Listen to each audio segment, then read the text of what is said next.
Hi, I'm Cindy Piccoli, and on this edition of Decorating with Style, designer Nicole shows you how to create a European old world arrangement. And author Sharon Hamby-Roby gives you a lesson in choosing the right oriental rug for your money. And I'll show you how to make a fabulous bed ruffle that you can change on a whim.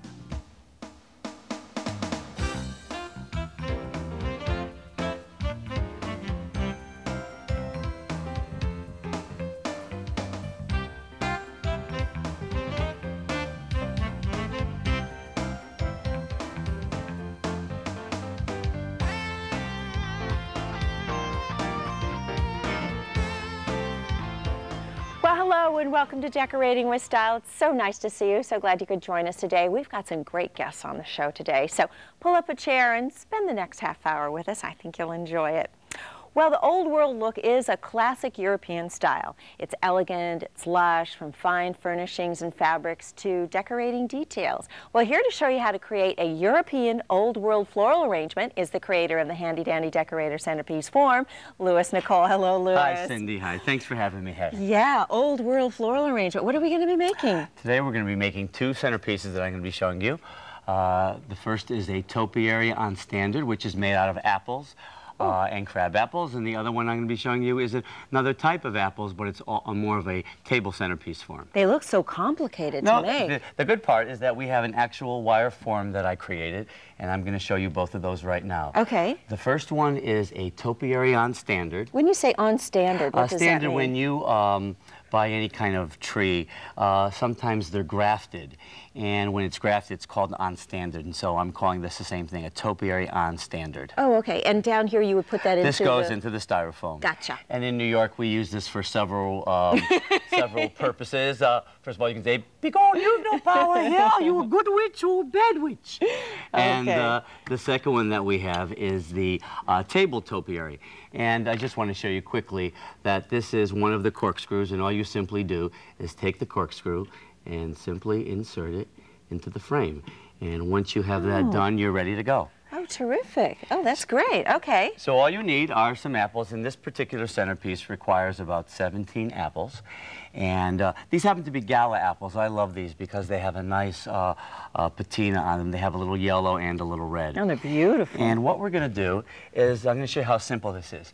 You look for the center. You can either use the top or the bottom of the apple. Okay. And all you simply do is just sit it on there and begin to twist. Oh, great. And I'll show you how quick it is. Okay. It's actually a mistake-proof way of making a centerpiece. You don't have to be talented. You don't have to know anything about making flower arrangements. You have to just be able to twist. As you can see, it holds it very firmly once it's on. Okay. And what other kind of apples would you suggest? You could use or anything. Other fruit? You could use, I'll be showing you later how you can use almost any fruit or vegetable from your garden. Oh, great. Oranges would look great. This is very similar to people who have done Williamsburg decorating in the holidays. It's the same type of feeling, except this is much more of a European centerpiece rather than using flowers. You know, an average flower arrangement, Cindy, can run anywhere from, say, $50 or $75. Oh, the ones that you showed us can run even more than that. Well, I know, but if you're making it yourself, the apples, these apples, 17, cost you about $2.50, and you get to use the frame over and over again. Okay, let me ask you one thing. How did you attach the frame to this urn here? I'm so glad you asked that question. I have to know everything. Once you take your container, and here I'm using something from the garden. I've taken just some basic floral tape, or you can use any kind of masking tape, just to hold the frame in place. Okay. Then you can fill your container with water. Now, if you want your centerpiece to last for only a day, you don't need to put water in, because most of the things I'm going to be using are evergreens. Okay, and you've already put some evergreens down. I've put some in there just to hold more of the evergreens in place. Okay. What I'm going to do now is called the process called greening in. And what we do is we take different kinds of greenery, and I suggest you run out into your backyard. I took these last night from the TV studio lot when the security guard was off duty last night. I hope it wasn't off of one of their topiaries out there. But it's okay. And I'm just gave them a trim, huh? I'm using three kinds of greenery. I'm using boxwood, which you see here. I'm using cypress, and I'm using variegated pittosporum. And that just gives it a little bit of a highlight. And it's important to use 2 or 3 different kinds because it gives more color and more texture. So I'm going to show you how quickly this happens.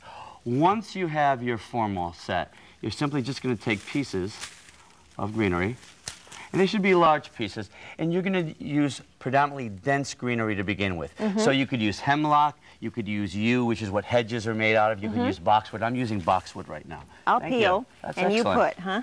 Teamwork here. Excellent.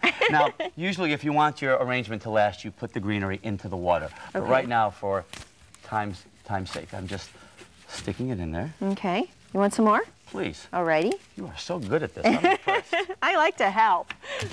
Okay. Sometimes they don't let me do enough here. Okay. Oh, that's just looking fabulous already. How great. This takes about, this one takes about 8 minutes to make. Well, we love that on this show because I don't think people have that much time to do these projects. You know, as much time as we'd like to have. Absolutely.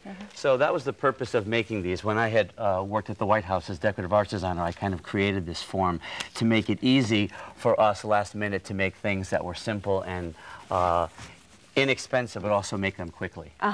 Okay, what would be the next step, Louis? Okay, the next thing we're going to do is we're going to take some of the other greenery that I'm going to insert into there. Just, you'll cut little pieces of that. I'm going to take some of the berries here. Oh. I don't know what these are. I found them in the trash outside, but they looked pretty good to me. You didn't? I did, honest. Really? They're kind of a purple color, and I'm just going to fit them in between, just tuck them into the greenery. Okay, oh, that's beautiful. You have some of those. I just need to fill in a little more. Okay. Now, I want you to turn this around because your back is looking better than the front here. Okay, bring that in a little more. Okay. Can you turn that around now so we Sure. can see the front of that? Look how beautiful that is. Oh, gorgeous. Very nice.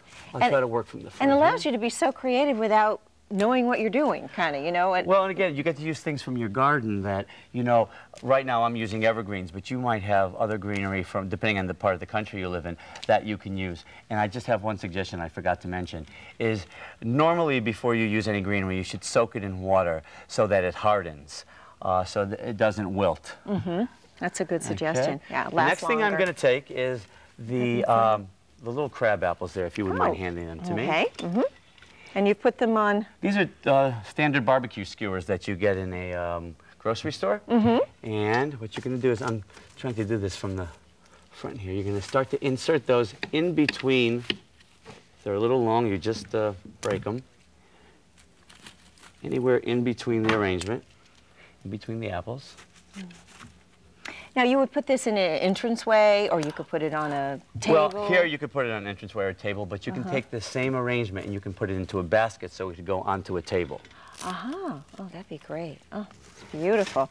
Now, you have some little red berries here. Now, the red berries, you could use, if you want more of a holiday feeling, you can use these. But traditionally, if someone's doing a more of a Williamsburg look and they want to keep it on their table year-round, I'd stay away from the holly. I'd use that definitely for holiday season.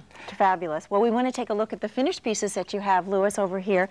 They are wonderful. Great, thank you. And you can put about just anything in there, can't you? Absolutely.